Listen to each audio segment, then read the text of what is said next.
I've never played a video game on this channel that has fought so hard to not be recorded. Hey everybody, Victory Nub here. We're going to do the usual episode of Nub's Collection this week, and it's going to be featuring Spider-Man on the SNES. I just want to be upfront about this particular episode. I was struggling to get it to record on my Retron 5. If you don't know anything about the Retron 5, it is a software-based emulation device that you can actually put physical cartridges into, which I do for every episode that we look at. That's not, a remaster or re-release that occurs on one of the modern consoles. The game that we're looking at this week did not work on that console. When I put it in, it played the game, but audio glitches were happening nonstop. They were basically making it unplayable, or at least unlistenable, because the audio sound effects for certain enemies kept looping nonstop, and I couldn't get them to go away. So I swapped the game over to my backup console, the Retron 3. The Retron 3 is hardware-based emulation. It's an actual physical slot that you can, or actual hardware on the console's motherboard that runs the game. It has helped me out in a few occasions, and I did manage to get the game recorded, no issues audio-wise. The video is going to be a little bit fuzzier. The audio is going to have a little bit of crackle to it, but we get to see the game as it was meant to be seen, I guess. The issue there, though, is I had recorded a full hour-long audio commentary while I was playing the game live, like I normally do. And when I finished the episode, stopped the capture card, and went back and checked the video and audio to make sure it worked, none of my commentary recorded. I just couldn't win with this episode. So all of my commentary this week is going to be recorded in post-production, and we're probably going to skip some of the goofier stuff I tend to put in my videos, but we'll get the final score. We'll do the good, the bad, and the ugly, which I do have some written notes instead of trying to do that stuff kind of off the cuff after I've played the game for, 30 or 45 minutes. So fair warning, this one's going to be a little disjointed because I'm recording everything in post, but it's going to get out there, and I'm happy that we looked at it because I love Spider-Man. This particular game, I like it, don't love it, but we'll get into that when we do the review phase.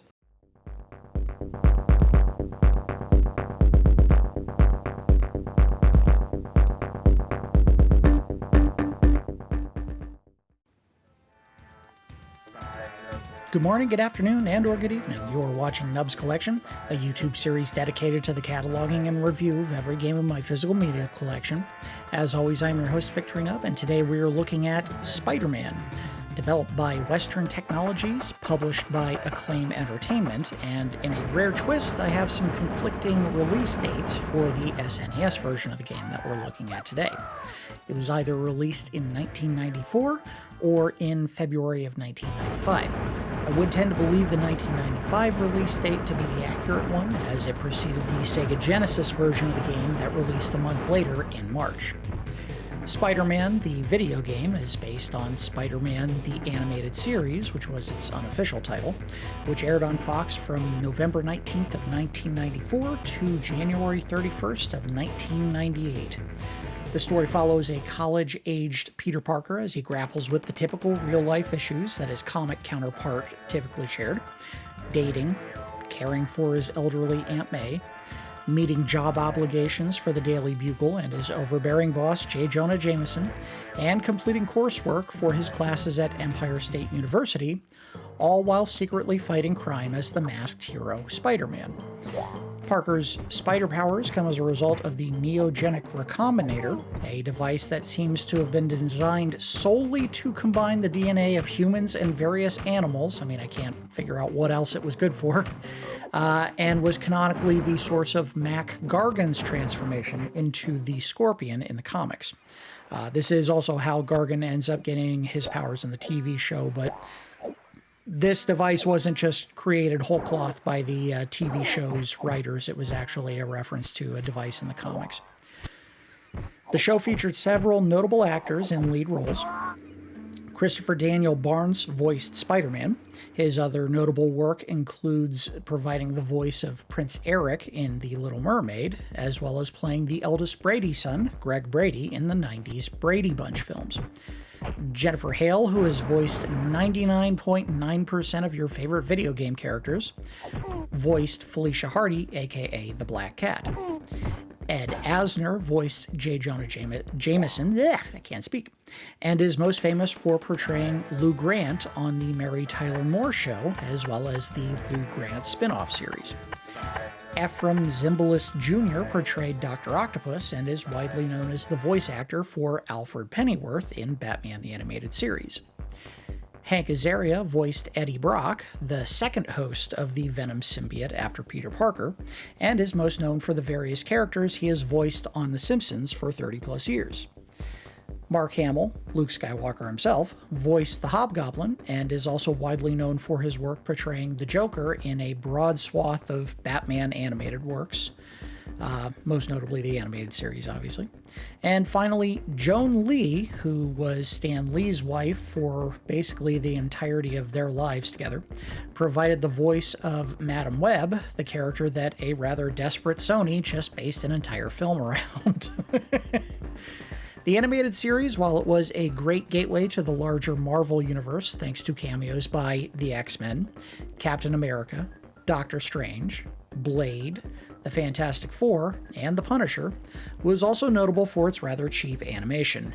The show regularly reused cells to save money, and often skipped animation altogether, having characters talk off camera while a still frame of another character was shown. Music was also recycled pretty heavily, especially early in the series. I can't be too hard on the music, however. The theme song for the show, which we've gotten strains of a little bit at the very beginning of the episode, was performed by Joe Perry of Aerosmith fame. And frankly, it's still a pretty badass song, if I'm being honest.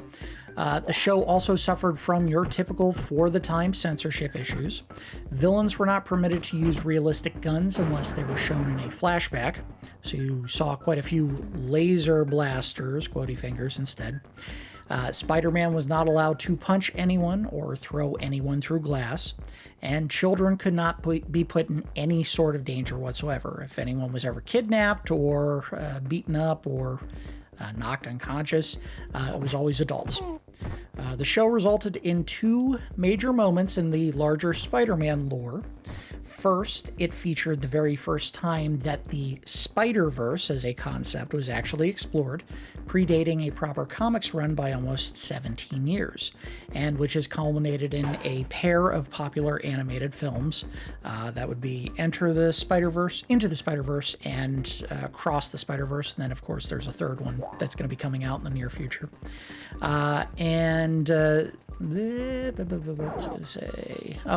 Those movies were also produced by Sony. So you have to take the sugar with the salt in regards to, the Madam Webs and Morbius films of the world. When you consider that, also people love those animated films. Second, the show featured what may have been the first time ever that Spider-Man actually met and interacted with Stan Lee, which does occur as a series of farewell scenes at the very end of the last episode of the entire series. And I do remember appreciating that particular moment when it occurs in the last episode. I will be very upfront about this. Most of my appreciation for Spider-Man as a character comes from this particular animated series, for better or worse. I did not read comics as a kid. I know we've talked about this before on the channel, but I had a limited allowance and I chose to spend it almost exclusively on video games. For the most part, rentals. And that's why we have a side series called Rental Regrets, because there were tons of games that I looked at maybe once or twice and then never touched them again. And I thought we got to have a serious look at those games as well. I would also say that the show portrays the superior version of Peter Parker, the post-high school aged one. Frankly, I have never cared about a teenaged Spider-Man. The character just does not interest me. Sorry, not sorry about that. Anyway, let's go ahead and watch the game as it's taking place. A couple of things that I would note very upfront, as you can see Spider-Man kind of sauntering down the hallway there. He has one of the goofiest walk animations of all time. It looks like he's, I don't know, John Wayne walking up to someone about to tell them that, you know, you got to get off my cattle ranch, Pilgrim. It does not look like Spider-Man at all when he's walking. What he is wearing right now is the spider armor. That white and black outfit does allow him to take a couple of hits without taking any kind of damage. I think that's a reference back to the series, because when they get into the Spider-Verse type stuff, there is a Spider-Man that I believe has Iron Man's technology as part of his suit, and that was what that was supposed to be. Also, and you can see here while he was walking around that acid pit to the left of the screen, his eyes flash whenever he is near any kind of obstacle that could hurt him, and it's not terribly obvious. So that's kind of their representation of spider sense in this particular video game. They could have done a better job of that, and we will comment on that in the good, the bad, and the ugly at the end of the episode here. Another thing, and I think I was just squatting next to it, there is in just about every single level in the game a sewer level. And the sewer level, what it does is it takes you down into an underground part of the map that is identical in every single instance in the game, but it is full of extra lives. You can get icons that you may have seen if I had paused the game at any point here, representing the Fantastic Four, and you can use those as special power-ups. And frankly, even though it is repetitious going in there 5 or 6 times during the course of the game, it's a great way to stock up on extra lives. This game is not the hardest in the world, but one of the things... Ooh, I like that. I knocked the guy down into the pit so it doesn't even explode. This isn't the hardest game in the world. The nice thing about it, though, is if you do just want to have a more casual playthrough and manage to get all the way to the end of the game, you can turn down the difficulty. I think they have 3 difficulty settings in the game, and I left it on just standard difficulty for this particular video. But they also give you the ability to augment your extra lives and your continues. So you start, I think, normally with 3 extra lives, and I bumped it up to 5, I think is the highest you can go. Also, I think you have 2 continues normally, and I bumped that up to 3. All right, there's the screen where you can see the power-ups. They give you grenades in this game. I have no idea why they gave you grenades. I don't know if I've ever seen Spider-Man throw a regular grenade. Quote-unquote web grenades, which are literally just exploding web shots, that I understand. But I think both of these are some kind of gas grenade, which just doesn't make sense for Spider-Man. I've never thought of Spider-Man as the guy to try to knock someone unconscious with a gas of any kind. That seems like a supervillain move, if I'm being honest. I do like that they represented, and this is something that was very commonly explored during the animated series, the concept that Spider-Man doesn't, obviously, unless you're talking about certain versions, he doesn't naturally produce his webbing. He has to actually create cartridges to store his webbing. And one of the things that they explored quite often during the animated series was the idea that those cartridges can run out and he has to resupply himself. And at least one occasion, I think he ran out and he had to just kind of walk home or something like that. But I like that that's represented here. The big issue with that is they do have at least one level where you have to do some web slinging. And web slinging actually costs you quite a bit more webbing each time you shoot it. And there are obstacles in that particular level, and you cannot web into them. You have to kind of shoot past them to a solid piece of roofing. Another thing I really liked about this game, and this is something that I think if you go back and look at the episode for Spider-Man and X-Men in Arcade's Revenge that we did, you can wall crawl in this game, but it's not automatic. One of the big problems with that game was the fact that whenever you tried to jump anywhere near a wall, you automatically clung to it. And I hated that about that game, because it made it harder to get around areas without sticking to walls you didn't want to stick to. In this game, you can stick to them. All you got to do is you hit the left shoulder button whenever you're next to a wall that you can cling to, and you'll just stick to it. Same with roofs. If you can stick to the roof, and that's not a guarantee. Walls and roofs in this game are not all universally something you can stick to. It's more often than not you can stick to it, like the wall I was just sticking to there. But there are instances where they don't want you to be able to do that because they intend for you to deal with an obstacle of some kind. Another thing that they just showed a couple seconds ago with the alien, the flying ship there, and we'll see it when it hits the ground. Objects in this game explode a lot. And when they do explode, if Spider-Man's standing next to the explosion, he takes damage, which I never loved. Unfortunately, it's something where you lose health whenever you're standing next to an enemy that you can destroy and it explodes. Those flying crafts do that. The spider slayers that you see in the second area of the game, where we just jumped into the sewers here. This is, again, a really good way to get extra lives in this game. And normally when I'm playing and I'm trying to actually beat the game just kind of on my own time, I go into the sewers every level whenever you have an opportunity to do so. And I think every single level, with maybe the exception being the under the Brooklyn Bridge level, there's an opportunity to go into the sewers. This is also, as I mentioned before, one of the areas that you can get the Fantastic Four icons. I don't know if you can see those in normal levels. It's usually just here. This right here is, if I'm not mistaken, Hydro Man, the watery-based goober.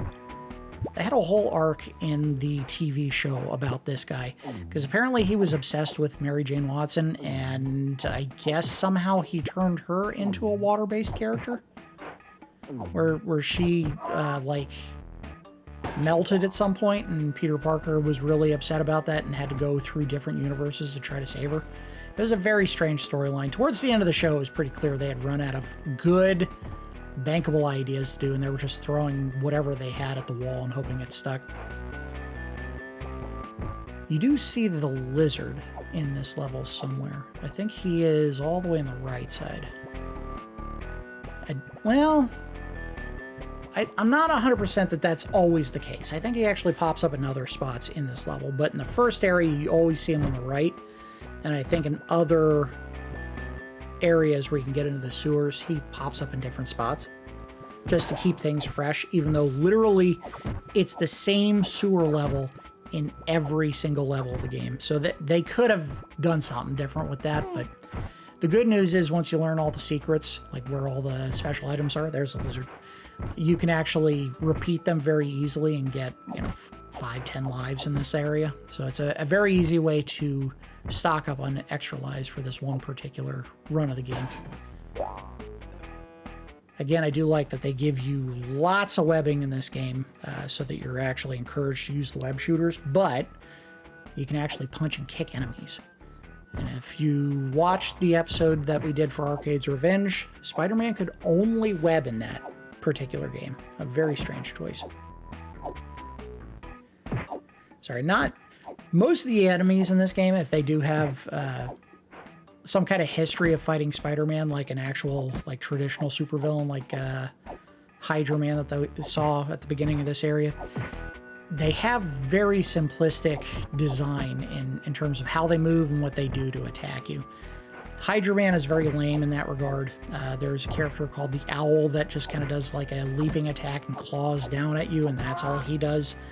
The Lizard has a little bit more of an intelligent design to it, because a standard attack, he'll always evade it. And you have to try to catch him while he's jumping or if he's up against a wall, and that's the only way that you can ever actually hit him.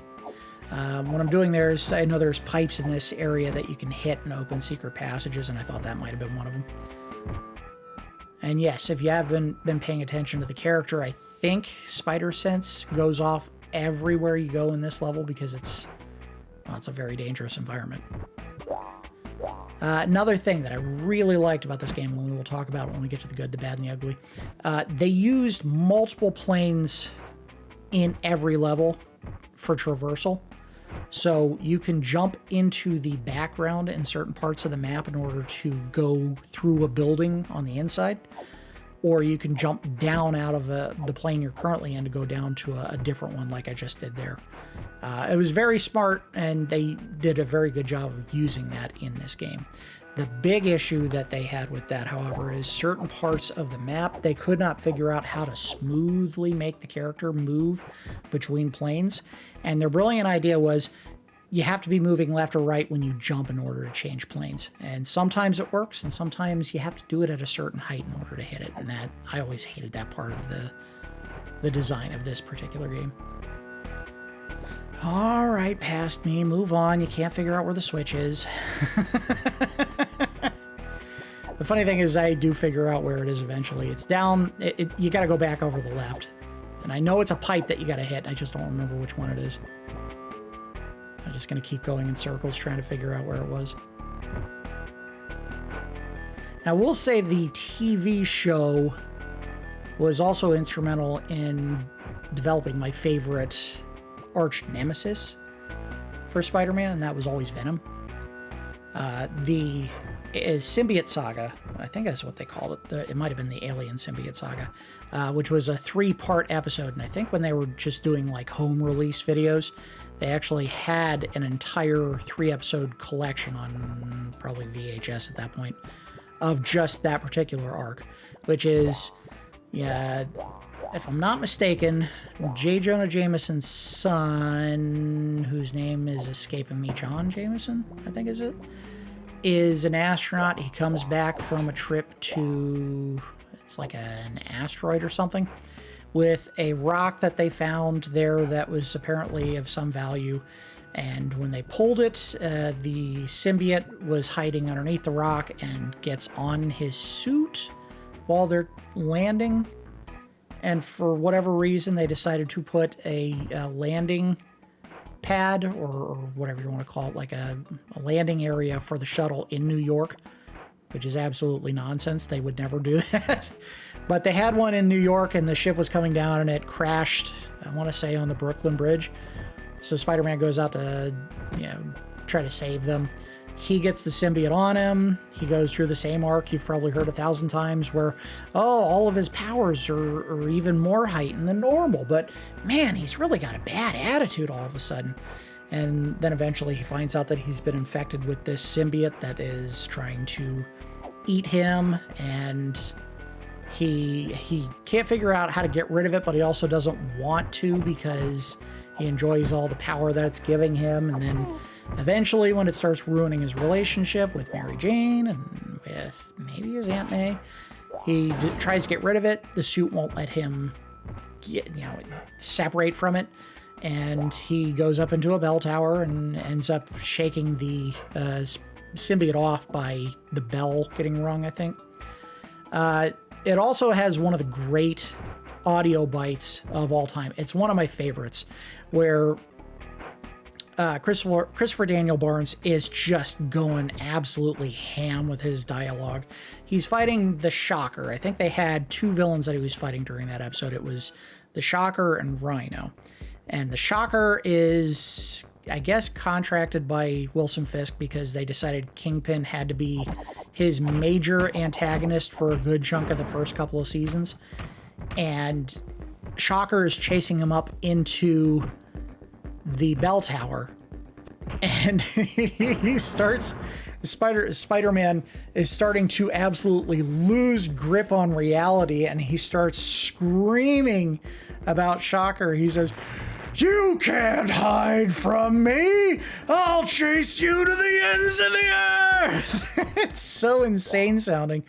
And it was just one of the great takes. And I wouldn't be surprised if when he does like conventions, because I think most voice actors for cartoons and video games end up going to conventions to keep the cash flow going after their career, kind of starts dying down.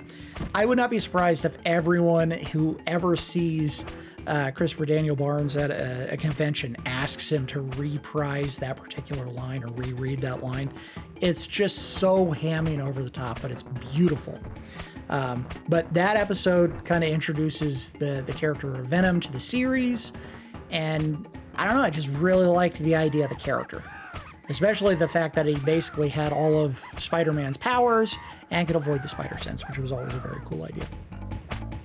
So this particular level that we're seeing right now, the very end, the boss fight against Doctor Octopus, is probably the best designed boss fight in the entire game. A lot of them just involve, hey, wait for the enemy to do one particular thing that you can exploit and punch or kick them. This one, you actually have to trick Dr. Octopus into standing on a pad that I'm about to activate right there, and then web him in the eye so he gets stuck, and then he gets shocked, just like that.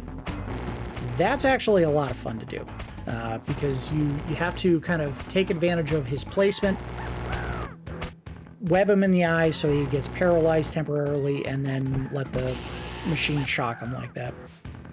And if you're doing it really well, you can catch him in a loop where he cannot get free of the electrocution there. I didn't do a great job of it, but any part of his body, including the claws that hit it, will cause him to take a shock, and it's only like 3 or 4 times before he goes down. So there you go with the first level. The second one, it's okay.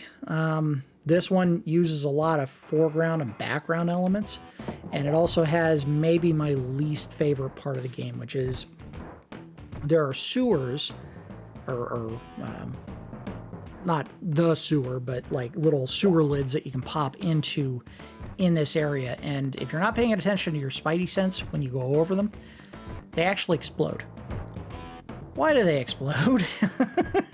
Did the bad guys just walk around New York and put sticks of dynamite underneath random sewer lids just to trick people? What purpose did they have for that? I kind of get the feeling that they just didn't want to fill out the entire underground area of this map. And you'll see right here, I think I set off the first one. Come on, pop it. I'm going to pop it eventually here. There it goes. What benefit does that help the supervillains? Oh, Spider-Man tries to go down this one sewer lid. Boy, is he going to get it. I never understood that. I think it was just a cop-out by the developers. They said, we're going to have this much of the level be underground, and that's it. And if you have extra sewer lids built into the street, just make them all traps. They also have random holes in the ground that also explode here, and I never understood that. I think the one right below Spider-Man right there is the entrance to the sewer for this area. Because everything from here is actually above ground. You start climbing up a building that's under construction, so... The webbing in this game binds certain enemies up, and some enemies it just hits them and they take damage, which is a very strange choice. It's not even like you have to change how you're shooting the webbing. It's not like, oh, this is an impact web versus a standard web shot. There's no difference.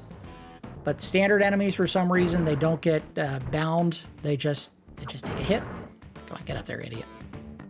There you go. I will say I tend to do squatting kicks way more than punches in this game because they actually have more range. There's no difference in the damage. Standing kick or standing punch do the same damage as a squatting kick, but the squatting kick, you reduce your own hitbox and have a little more range in the attack, which is why I do that so much. So there is Herman Schultz, aka the Shocker. Again, terrible design with some of the enemies in this game, because that's all he does. Is he walks left and right, and if you're in front of him, he might shoot a blast. That's it. I had to chase him down because he didn't want to fight me.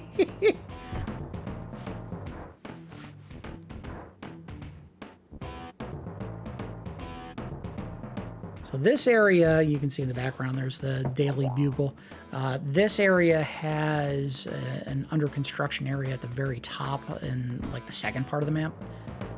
And they also introduce one of the random gangster characters that Spider-Man fought in the TV show, and I have no idea if he was regularly involved in beating up gangsters.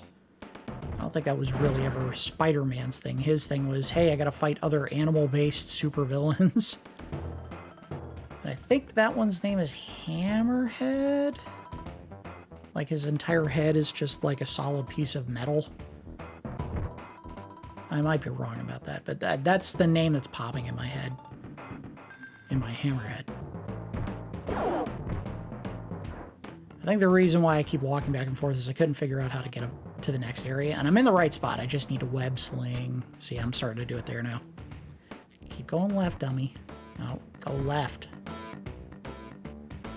Oh, I was on the right plane before. Go back. There we go. Now I'm figuring it out. And whee! Whee! So, yeah, the foreground and background elements of this game, I do like them.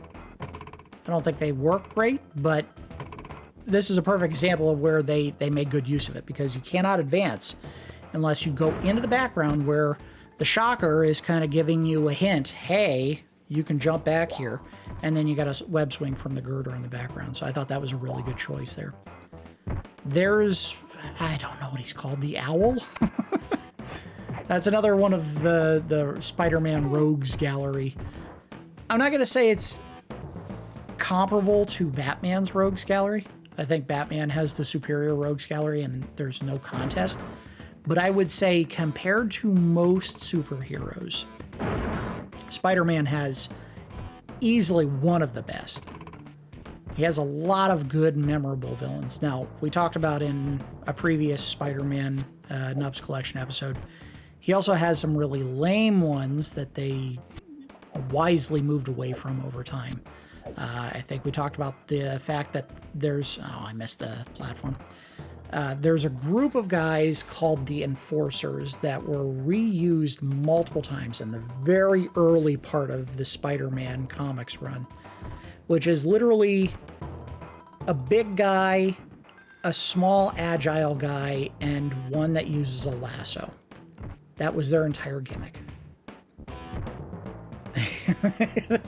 That's about as lame and uncreative as a trio of characters that would hassle Spider-Man could possibly be. Big guy, small agile guy, guy with a rope. Look, Stan Lee gets a lot of credit, and deservedly so, for coming up with some great ideas for characters, but boy, there were plenty more that just were absolute duds that he should have taken heat for, and he didn't. I think we see the first Spider Slayer here. Yep.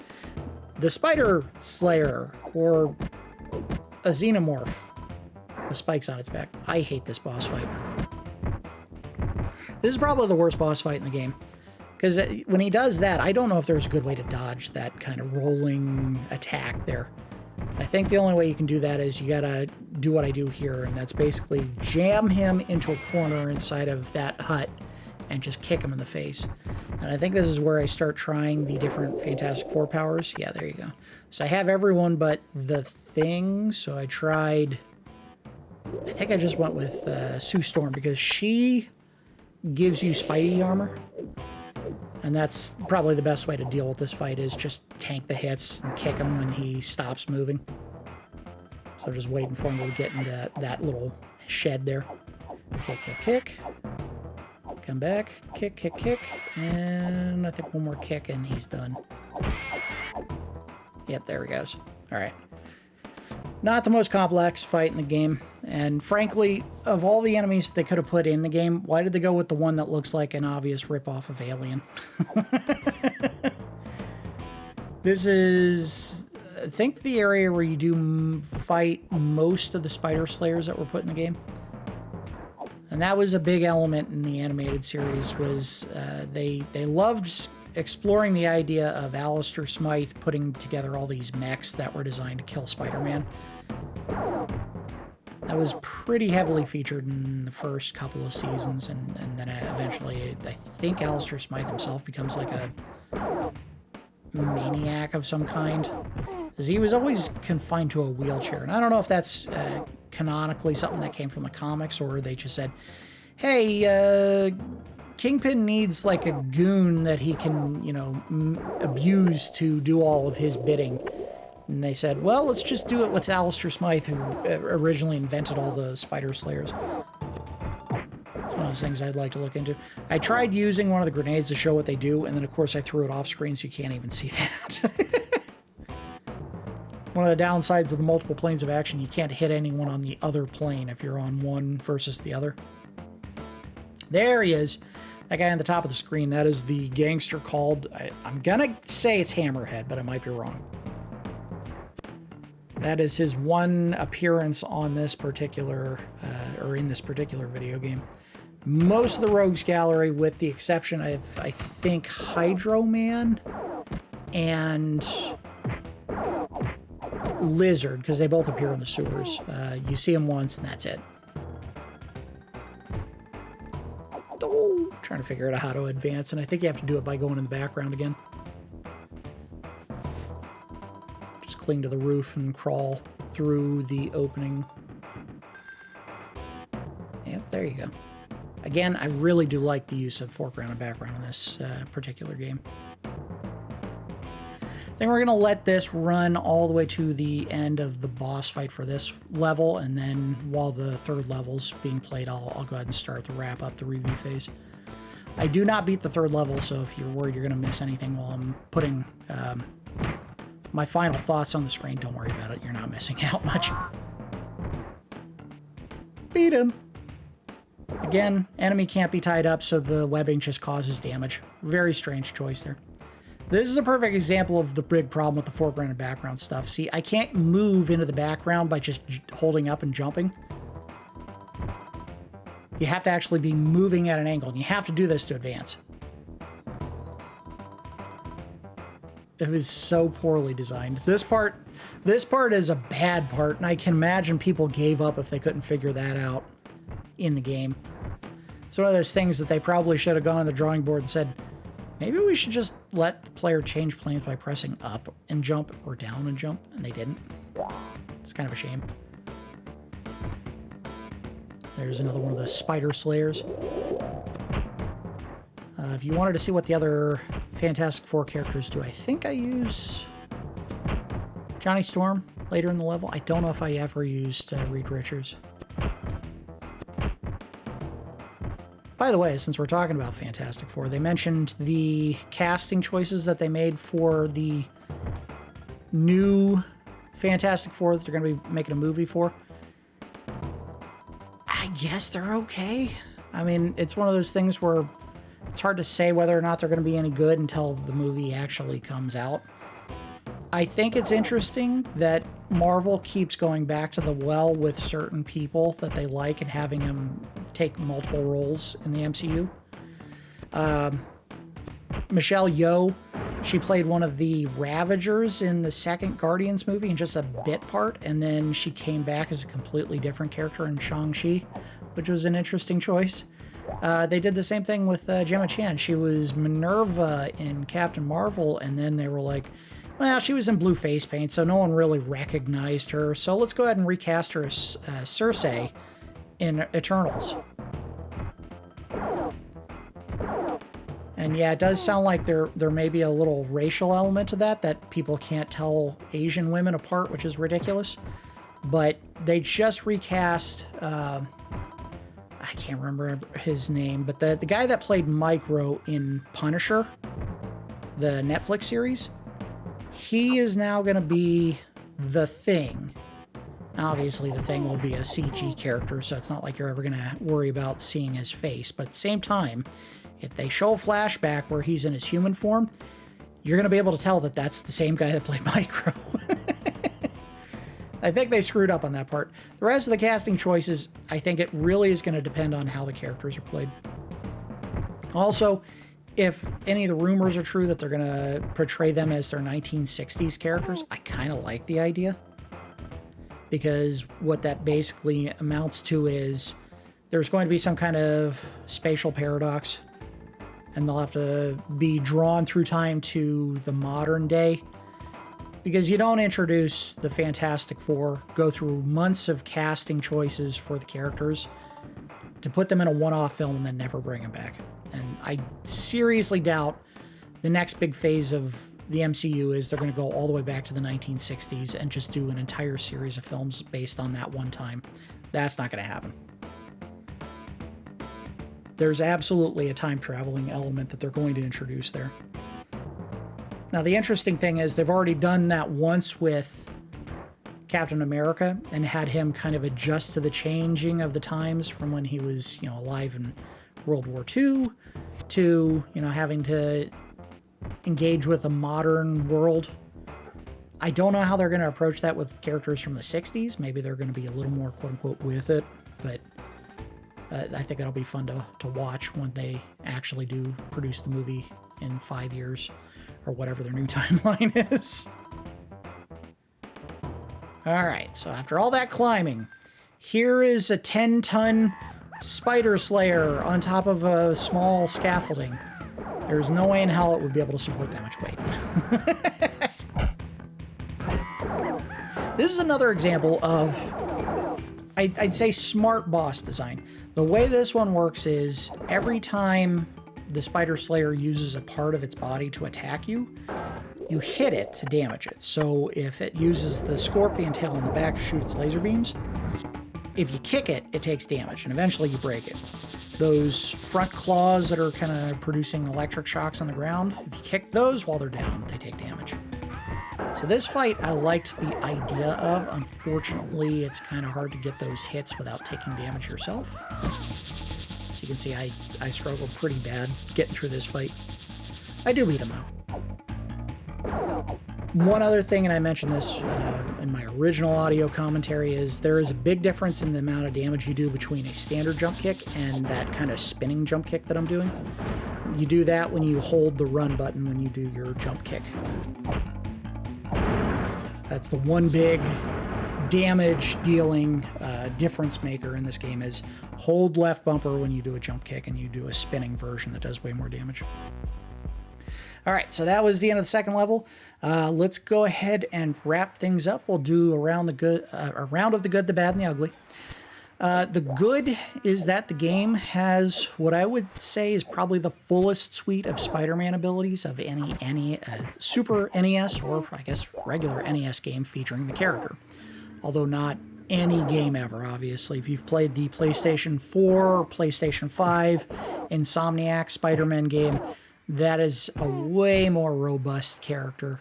And even the ones that have come out in, like, say, PlayStation 1, PlayStation 2, even the Activision PlayStation 3 games, what's the Shattered Dimensions, and then what's the time travel one?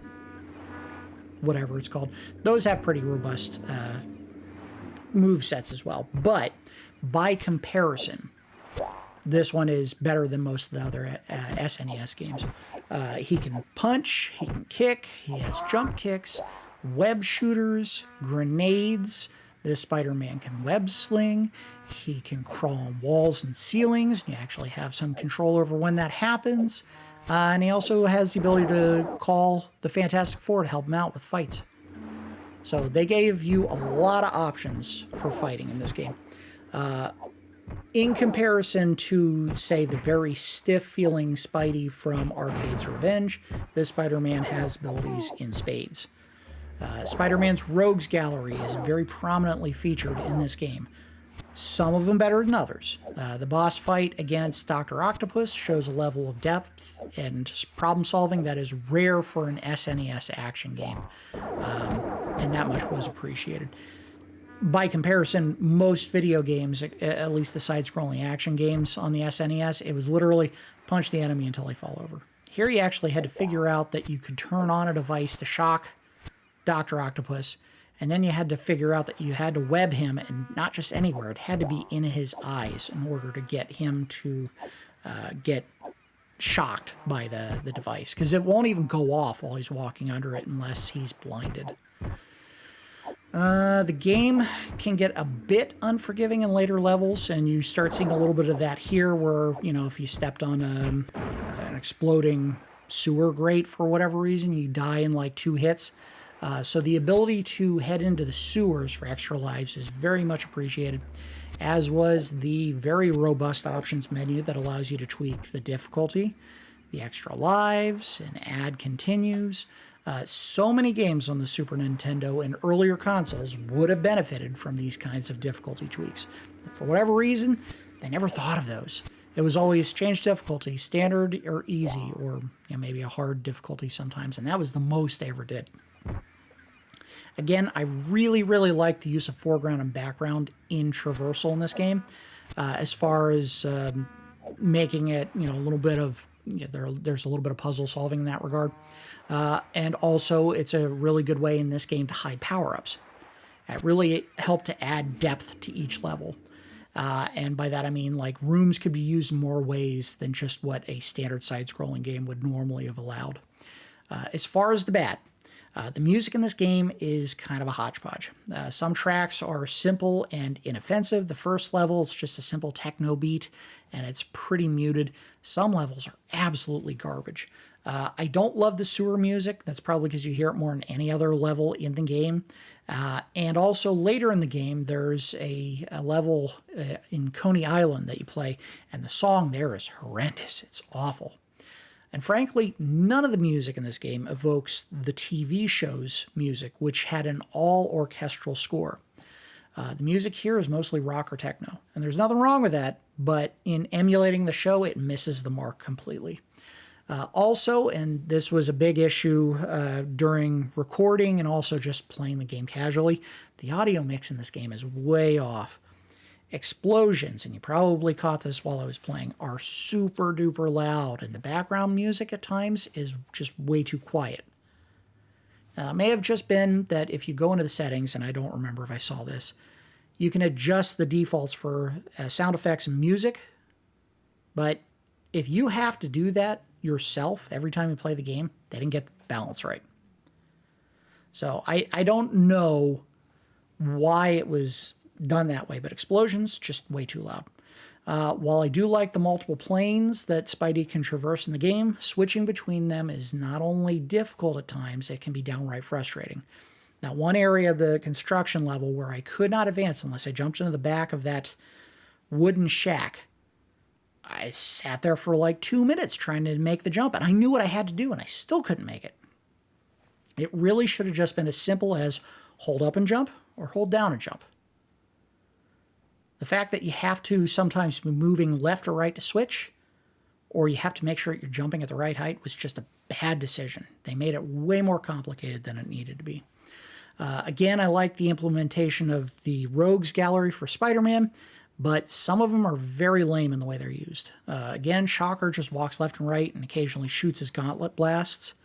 And you kick him 3 times and he's down. Hydra Man, he shows up in a logical place, the sewers, but again, he has a super simplistic way of attacking. He shoots a single water blast at chest level and then jumps into the water again. I would have appreciated a little more depth in some of those encounters. Other major fights like that alien spider slayer fight at the end of the first part of level 2 felt really cheap. Basically, he just rolls into a ball and his back spikes hit you and you have nowhere to go to avoid being hit. I've always hated that fight. That one has never felt fair.